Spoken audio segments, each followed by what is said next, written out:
মাননীয় সভাপতি,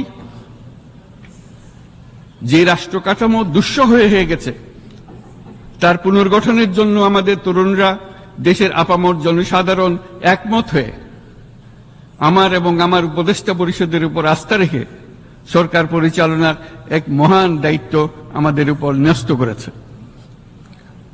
এই দায়িত্ব গ্রহণের পর আমরা গভীর বিস্ময় ও হতাশার সঙ্গে মুখোমুখিভাবে দেখতে পাচ্ছি কিভাবে সর্বগ্রাসী দুর্নীতি একটি কার্যকর গণতান্ত্রিক ব্যবস্থাকে ধ্বংসস্তূপে পরিণত করেছে, কিভাবে রাষ্ট্রের মূল প্রতিষ্ঠানগুলোকে নির্মমভাবে দলীয়করণের আবর্তে বন্দী করে রাখা হয়েছিল, কিভাবে জনগণের অর্থকে লুটপাট করা হয়েছিল, কিভাবে একটি বিশেষ স্বার্থান্বেষী গোষ্ঠী সমস্ত ব্যবসা বাণিজ্যকে অন্যায়ভাবে নিজেদের হাতে কুক্ষিগত করে দেশের সম্পদ অবাধে বিদেশে পাচার করে দিয়েছে। এক কথায়, কিভাবে প্রত্যেকটি পর্যায়ে ন্যায়, নীতি ও নৈতিকতা অদৃশ্য হয়ে গিয়েছিল। এরকম এক অবস্থার দেশকে পুনর্গঠন এবং জনগণের কাঙ্ক্ষিত রাষ্ট্র ব্যবস্থা প্রতিষ্ঠিত করার জন্য আমাদের উপর দায়িত্ব প্রদান করা হয়েছে। অতীতের ভুলগুলোকে সংশোধন করে একটা প্রতিযোগিতামূলক ও শক্তিশালী অর্থনীতি এবং ন্যায়ভিত্তিক সমাজ ব্যবস্থা গড়ে তোলায় এই মুহূর্তে আমাদের মূল লক্ষ্য। বর্তমান পরিবর্তিত পরিস্থিতিতে সকল রাজনৈতিক দল এখন স্বাধীনভাবে তাদের মতামত প্রকাশ করতে পারছে। যে সব ব্যক্তি বা প্রতিষ্ঠান রাষ্ট্রীয় কাজ ও সিদ্ধান্ত গ্রহণ করার প্রক্রিয়ায় সম্পৃক্ত, তাদের প্রত্যেকের জবাবদিহিতা নিশ্চিত করাই আমাদের অগ্রাধিকার। আমরা মানুষের মৌলিক অধিকারকে সমুন্নত ও সুরক্ষিত রাখতে দৃঢ়প্রতিজ্ঞ। আমাদের দেশের মানুষ মুক্তভাবে কথা বলবে, ভয়ভীতি ছাড়া সমাবেশ করবে, তাদের পছন্দের ব্যক্তিকে ভোট দিয়ে নির্বাচিত করবে, এটাই জাতির আকাঙ্ক্ষা এবং এটাই আমাদের লক্ষ্য। বিচার বিভাগের স্বাধীনতা সংরক্ষণ ও সাইবার ডোমেইন সহ গণমাধ্যমের স্বাধীনতা সুসংহতকরণে আমরা প্রতিজ্ঞাবদ্ধ। আমাদের একজন কৃষক বা একজন শ্রমিকের সন্তানও যেন সমাজের সর্বোচ্চ শিখরে পৌঁছতে পারে, সেই লক্ষ্যে বিশালকার অবকাঠামো নির্মাণের বদলে স্বাস্থ্য ও শিক্ষা খাতে বরাদ্দ বৃদ্ধির আমরা গুরুত্ব আরোপ করছি।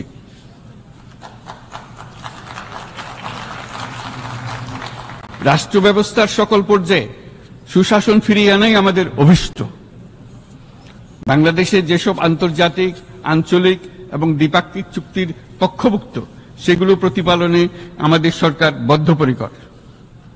জাতিসংঘ সহ বহুপাক্ষিক বিশ্ব কাঠামোতে বাংলাদেশের সক্রিয় অংশগ্রহণ ও অবদান অব্যাহত থাকবে। পারস্পরিক শ্রদ্ধাবোধ, মর্যাদা ও স্বার্থরক্ষণের ভিত্তিতে বাংলাদেশ বিশ্বের সকল রাষ্ট্রের সাথে বন্ধুত্বপূর্ণ সম্পর্ক বজায় রাখবে।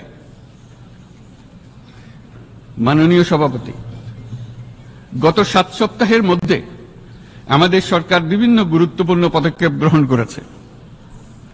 আমাদের অনুরোধে সাড়া দিয়ে জাতিসংঘের মানবাধিকার বিষয়ক হাই কমিশনার বাংলাদেশের গণ আন্দোলনকালে সংগঠিত মানবাধিকার লঙ্ঘনের বিষয়ে বিস্তৃত অনুসন্ধান এবং এইসব বিষয়ে ঘটনার পুনরাবৃত্তি রোধে পরামর্শ প্রদানের জন্য একটা ফ্যাক্ট ফাইন্ডিং কমিশন গঠন এবং তার কাজ শুরু করার জন্য দ্রুত বাংলাদেশে পাঠিয়ে দিয়েছে।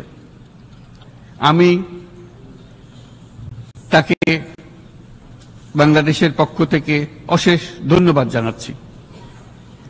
দায়িত্বভার গ্রহণের 2 সপ্তাহের মধ্যে আমরা গুম প্রতিরোধে যে আন্তর্জাতিক কনভেনশন রয়েছে তাতে যোগদান করেছি।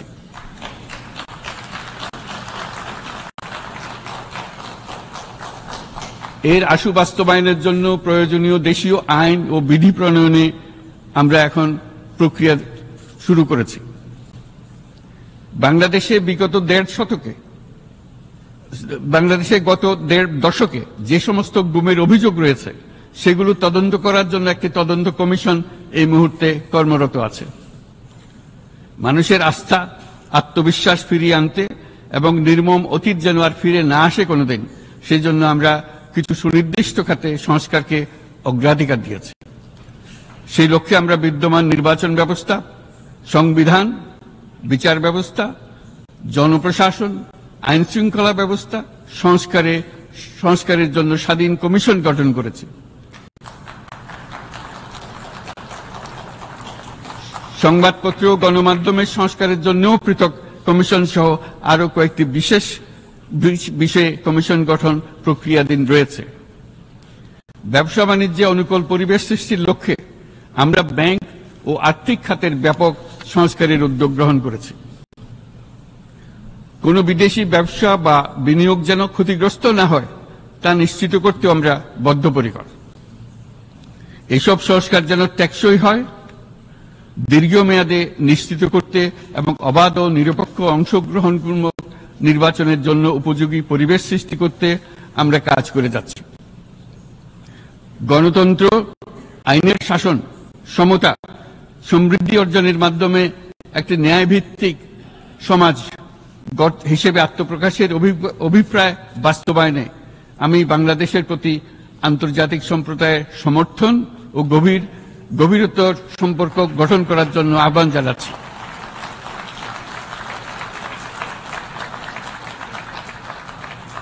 মাননীয় সভাপতি, বাংলাদেশ মনে করে যে শান্তি রক্ষা ও সংঘাত মোকাবেলা জনগণের সমৃদ্ধি নিশ্চিত করার মূল চালিকা শক্তি।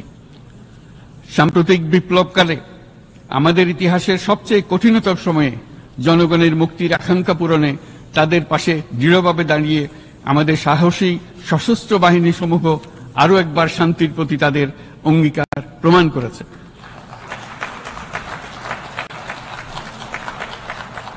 এটা সম্ভব হয়েছে শান্তি রক্ষায় আমাদের অঙ্গীকারের কেন্দ্রবিন্দুতে মানবাধিকারকে স্থান দেওয়ার ফলে।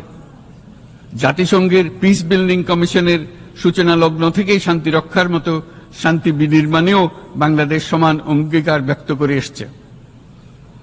আমাদের দিনগুলোতে আমরা জাতিসংঘের শান্তি রক্ষা কার্যক্রমে আমাদের মূল্যবোধ ভিত্তিক অবদানের ধারাবাহিকতা রক্ষা, সমুন্নত ও প্রসারিত করতে বদ্ধপরিকর।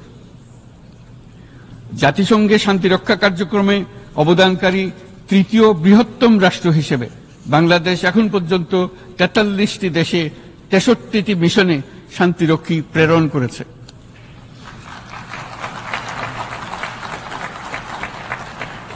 বসনিয়া থেকে শুরু করে কঙ্গো পর্যন্ত বিশ্বের বিভিন্ন প্রান্তে এসব মিশনে দায়িত্ব পালনকালে 168 জন বাংলাদেশি শান্তিরক্ষী নিজেদের জীবন বিসর্জন দিয়েছে।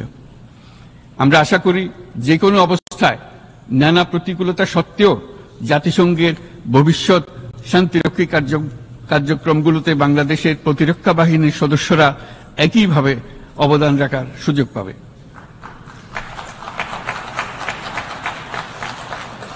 মাননীয় সভাপতি, আমাদের সকলের বাসস্থান এই পৃথিবী। বৈশ্বিক অগ্রাধিকারগুলোকে সঠিকভাবে নির্ণয় করতে আগ্রহী। জলবায়ু পরিবর্তন আমাদের সকলের অস্তিত্বের প্রতি হুমকি স্বরূপ। এই গ্রীষ্মে সর্বকালের রেকর্ড ভঙ্গকারী তাপদাহ আমাদের জলবায়ুজনিত পরিবর্তনের কথা স্পষ্টভাবে স্মরণ করিয়ে দিয়েছে। আমাদের যা প্রয়োজন তা হল জলবায়ু সম্পর্কিত ন্যায় বিচার, যাতে করে দায়িত্বজ্ঞানহীন সিদ্ধান্ত, উদাসীন আচরণ কিংবা এর মাধ্যমে সাধিত ক্ষতির বিষয়ে যারা সংশ্লিষ্ট তাদের দায়বদ্ধ করা যায়। জলবায়ু পরিবর্তনজনিত দীর্ঘমেয়াদী প্রভাবগুলো অপূরণীয় ক্ষতির কারণ হয়ে দাঁড়িয়েছে। আমরা জীব বৈচিত্র্য হারিয়ে ফেলছি। প্যাথোজেনের পরিবর্তনের ফলে নতুন রোগ বাড়ছে। কৃষিক্ষেত্রে চাপ বাড়ছে ক্রমাগতভাবে। পানি সম্পদ ঝুঁকিতে ফেলছে আমাদের বাসযোগ্যতাকে। সমুদ্র পৃষ্ঠের উচ্চতা বৃদ্ধি এবং লবণাক্ততা আমাদের ক্ষতি করছে প্রতিনিয়ত। ঘূর্ণিঝড়ের সংখ্যা ও মাত্রা বৃদ্ধির কারণে যে ক্ষতি হচ্ছে তাকে উপেক্ষা করার সুযোগ নেই। ক্ষুদ্র কৃষক, প্রান্তিক পর্যায়ে জীবিকা অন্বেষণকারীরা জলবায়ু পরিবর্তনজনিত ঝুঁকির মুখোমুখি হচ্ছে সবচেয়ে বেশি। আমি আজ এই বিশ্ব সভায়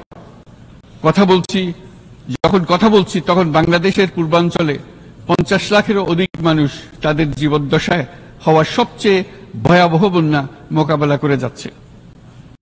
মহাসচিব গুতেরেস আমাদেরকে দেখিয়েছেন যে বিদ্যমান পরিক্রমা অব্যাহত থাকলে বিশ্বের গড় তাপমাত্রা 2.7 ডিগ্রি সেলসিয়াস বৃদ্ধির দিকে অগ্রসর হতে থাকবে। তাই বাংলাদেশের মতো জলবায়ু ঝুঁকিতে থাকা দেশগুলোতে অভিযোজনের জন্য ব্যাপক বিনিয়োগের আহ্বান জানাচ্ছি।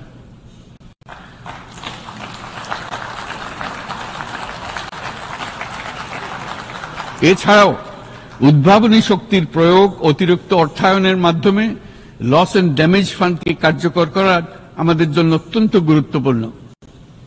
একইভাবে আমাদের প্রয়োজন প্রযুক্তির সহজলভ্যতা, সক্ষমতা বৃদ্ধি।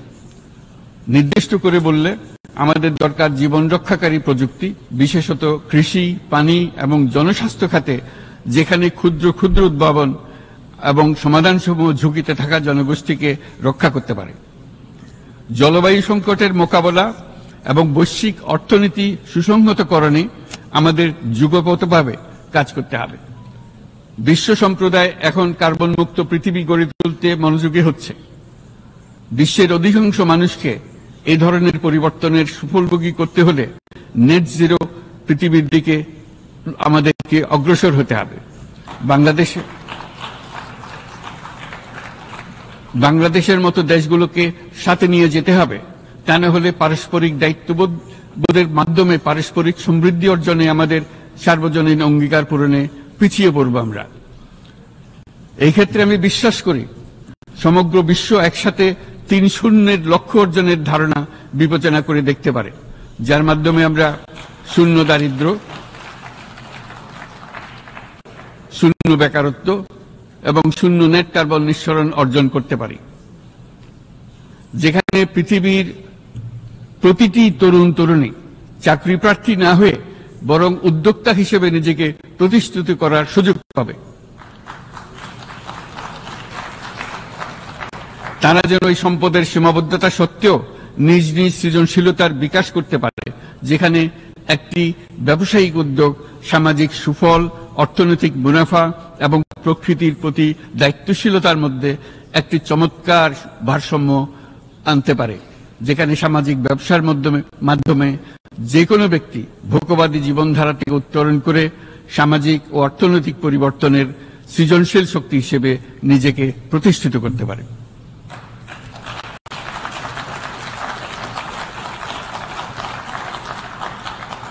এই সময়ে তাই প্রয়োজন উন্নত উন্নয়নশীল সকল দেশসমূহ এবং বিভিন্ন অংশীদারদের মধ্যে নতুন দৃষ্টিভঙ্গি, নতুন মূল্যবোধ এবং নতুন একতা। সামগ্রিকভাবে এই লক্ষ্য অর্জনে জাতিসংঘ ব্যবস্থা, জাতীয় আঞ্চলিক পর্যায়ে সরকারসমূহ, সকল ব্যবসা প্রতিষ্ঠান, বেসরকারি অংশীজন এবং দাতব্য সংস্থাগুলোকে একসঙ্গে কাজ করতে হবে। আমাদের অর্থনৈতিক কাঠামোতে সামাজিক ব্যবসাকে স্থান দিলেই নিচের অর্ধেকাংশ মানুষের জীবনে তা বিরাট পরিবর্তন আনতে পারে।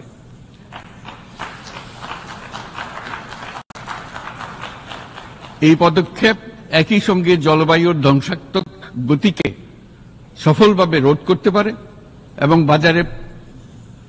বাজার ব্যবস্থার মাধ্যমেই এই মীমাংসা হতে পারে। এ বিষয়ে আমি মহাসচিব গুতেরেসের বিশেষ দৃষ্টি আকর্ষণ করছি। মাননীয় সভাপতি, বহুমুখী সংকটে জর্জরিত বর্তমান বিশ্বে যুদ্ধ এবং সংঘাতের ফলে ব্যাপক ভিত্তিতে মানুষের অধিকার খর্ব হচ্ছে। বিশ্ববাসীর উদ্বেগ এবং নিন্দা সত্ত্বেও গাজায় গণহত্যা থামছে না।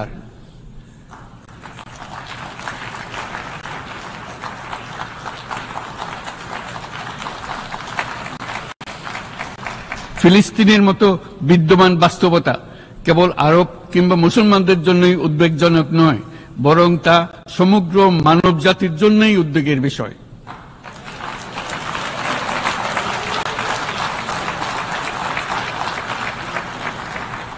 একজন মানুষ হিসেবে প্রত্যেক ফিলিস্তিনির জীবন অমূল্য।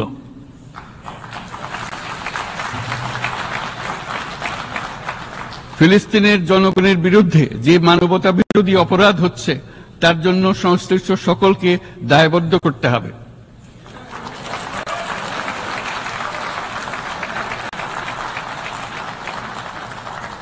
ফিলিস্তিনের জনগণের উপর চলমান নৃশংসতা বিশেষত নারী এবং শিশুদের সাথে প্রতিনিয়ত যে নিষ্ঠুরতা বিশ্ব দেখাচ্ছে তা থেকে নিস্তারের জন্য বাংলাদেশ অনতিবিলম্বে সম্পূর্ণ যুদ্ধবিরতির আহ্বান জানাচ্ছে।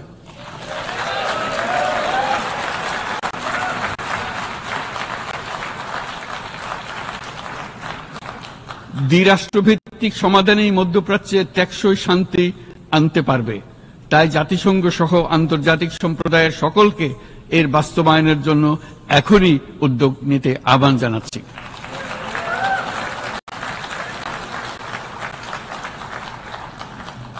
গত 2.5 বছর ধরে ইউক্রেনে চলমান যুদ্ধে বহু মানুষ প্রাণ হারিয়েছে। এই যুদ্ধের প্রভাব সর্বব্যাপী, এমনকি বাংলাদেশের অর্থনীতিতেও এর নেতিবাচক প্রভাব আমরা অনুভব করছি। আমরা তাই উভয় পক্ষকে সংলাপে বসে বিরোধ নিরসনের মাধ্যমে যুদ্ধের অবসান ঘটানোর আহ্বান জানাচ্ছি। মাননীয় সভাপতি, বাংলাদেশ গত 7 বছর যাবৎ মায়ানমার হতে আগত 12 লাখেরও বেশি রোহিঙ্গাদের মানবিক কারণে আশ্রয় দিয়ে আসছে। এর ফলে আমরা বিরাট সামাজিক, অর্থনৈতিক, পরিবেশগত ক্ষতির সম্মুখীন হচ্ছি। মায়ানমারের অভ্যন্তরীণ সমস্যা থেকে সৃষ্ট এই সংকট বাংলাদেশ ও আমাদের অঞ্চলের জন্য প্রথাগত ও অপ্রথাগত উভয় ধরনের নিরাপত্তা ঝুঁকির কারণ হয়ে দাঁড়িয়েছে। মায়ানমার থেকে বাংলাদেশে বলপূর্বক বাস্তুচ্যুত রোহিঙ্গাদের সহায়তা করতে আমরা অঙ্গীকারবদ্ধ। আমরা রোহিঙ্গাদের জন্য মানবিক সহায়তা কার্যক্রম চালু রাখা এবং তাদের টেকসই প্রত্যাবর্তন নিশ্চিত করার উদ্দেশ্যে আন্তর্জাতিক সম্প্রদায়ের পর্যাপ্ত সহায়তা অব্যাহত রাখার আহ্বান জানাচ্ছি। রোহিঙ্গাদের সাথে সংগঠিত হওয়া ব্যাপক ভিত্তিক মানবাধিকার লঙ্ঘনের জন্য আন্তর্জাতিক বিচার আদালত এবং আন্তর্জাতিক অপরাধ আদালতে চলমান বিচার প্রক্রিয়ার মাধ্যমে ন্যায় বিচার নিশ্চিত করাও সমানভাবে গুরুত্বপূর্ণ। রোহিঙ্গারা যাতে নিজ দেশে স্বাধীন এবং মর্যাদাপূর্ণ জীবন যাপন করতে পারে সেই লক্ষ্যে অনুকূল পরিবেশ তৈরিতে জাতিসংঘ অন্যান্য আন্তর্জাতিক প্রতিষ্ঠানের ধারাবাহিক প্রচেষ্টার প্রশংসা দাবিদার। এই লক্ষ্যে রোহিঙ্গারা যাতে পর্যাপ্ত নিরাপত্তা ও অধিকার নিশ্চিত করে তাদের নিজ ভূমি রাখাইনে ফিরে যেতে পারে তার পথ সুগম করা অত্যন্ত দরকার। মায়ানমারে প্রতিনিয়ত পরিবর্তনশীল অবস্থা বিবেচনায় রেখে বাংলাদেশ আন্তর্জাতিক সম্প্রদায়ের সাথে একযোগে রোহিঙ্গাদের নিজ দেশে মর্যাদাপূর্ণ টেকসই প্রত্যাবর্তনের জন্য পরিবেশ সৃষ্টিতে কাজ করতে প্রস্তুত।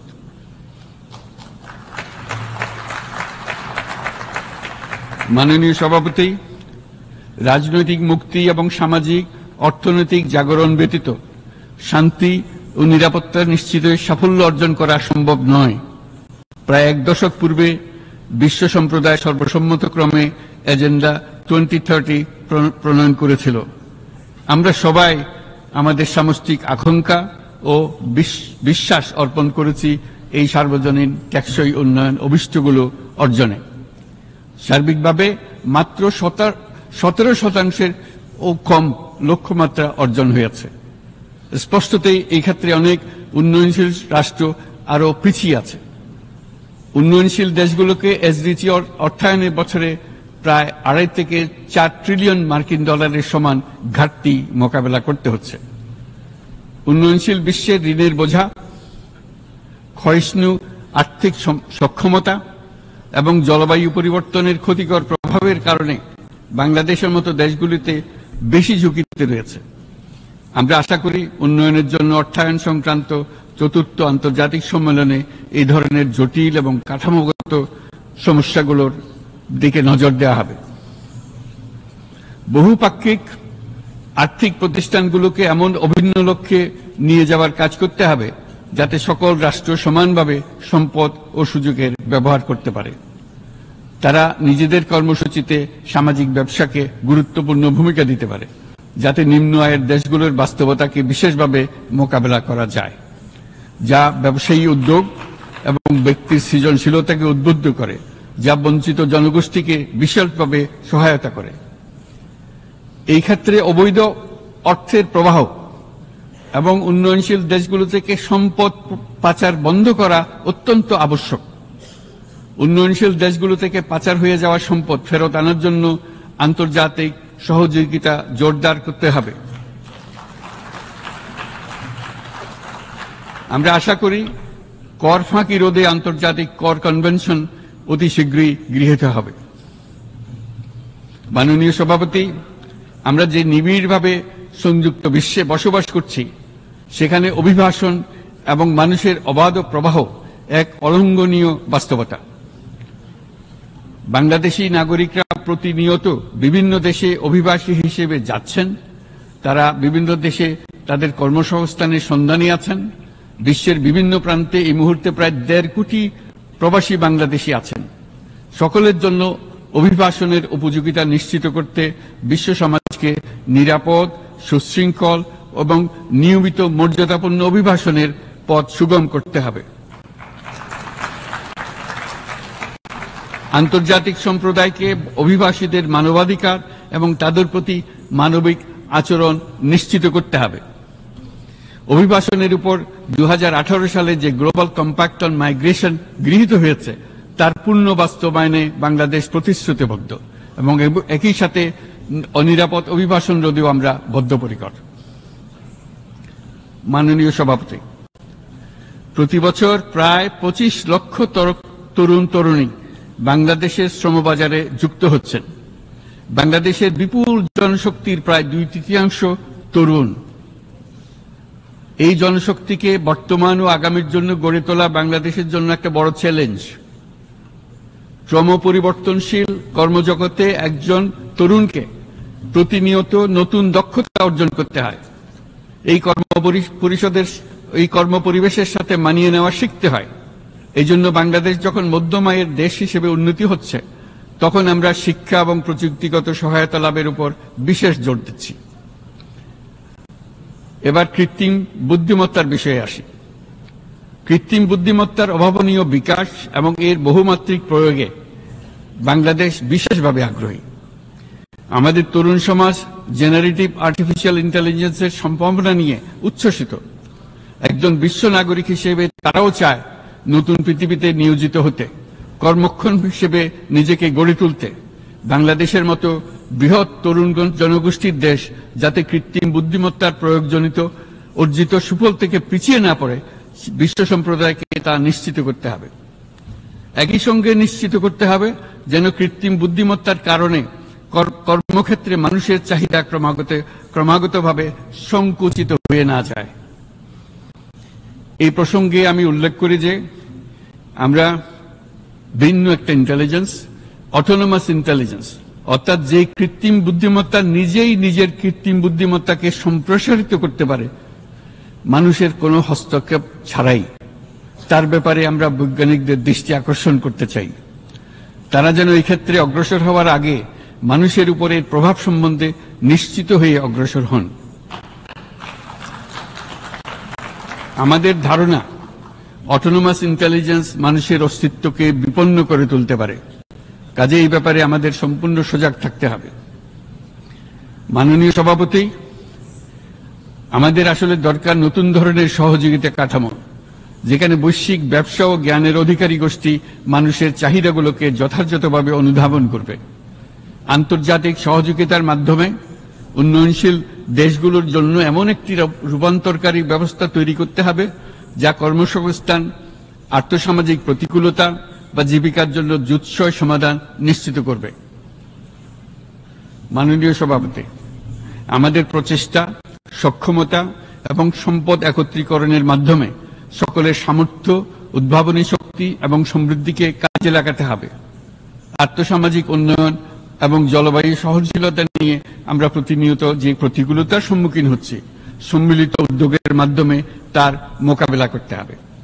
বৈশ্বিক দক্ষিণের দেশগুলোকে অনন্য অর্থনৈতিক এবং সামাজিক প্রেক্ষাপটে দক্ষিণ দক্ষিণ এবং ত্রিভুজীয় সহযোগিতা এই ক্ষেত্রে বিশেষভাবে সহায়ক হতে পারে বলে আমি মনে করি।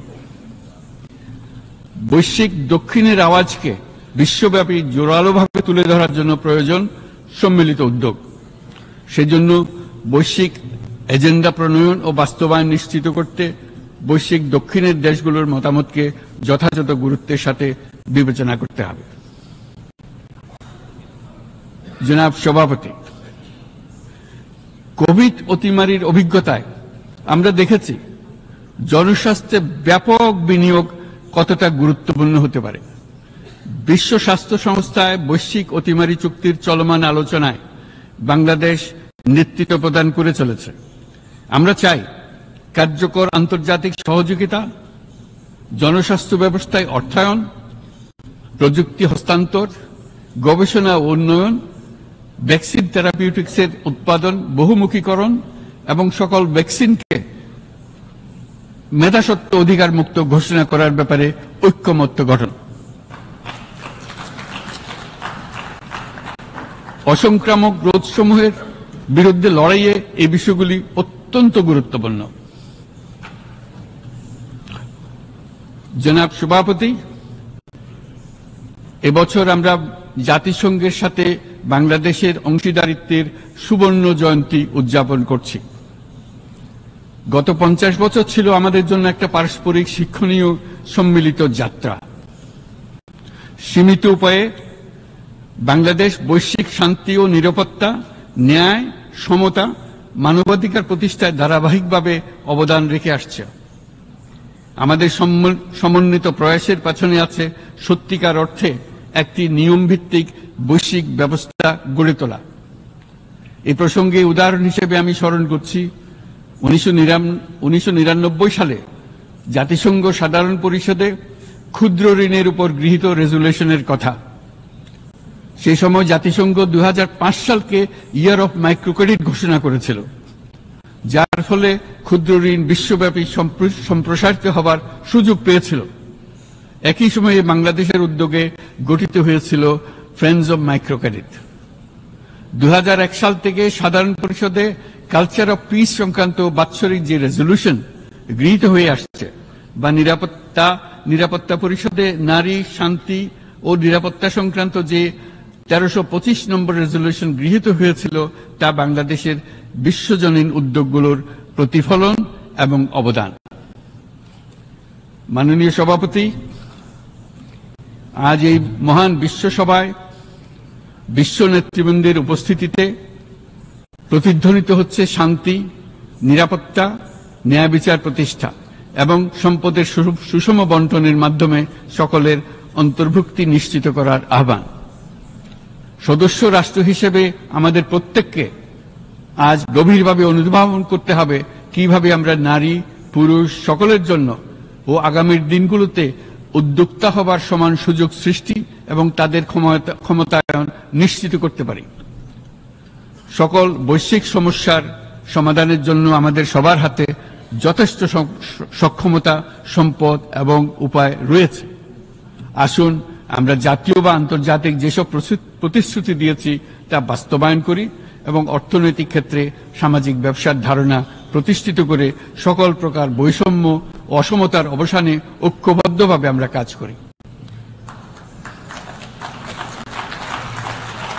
বাংলাদেশের তরুণরা প্রমাণ করেছে যে মানুষের স্বাধীনতা, মর্যাদা ও অধিকার সমুন্নত রাখার অভিপ্রায় কোনো উচ্চাভিলাষ নয়, বরং এটা সকলের নিশ্চিত প্রাপ্য।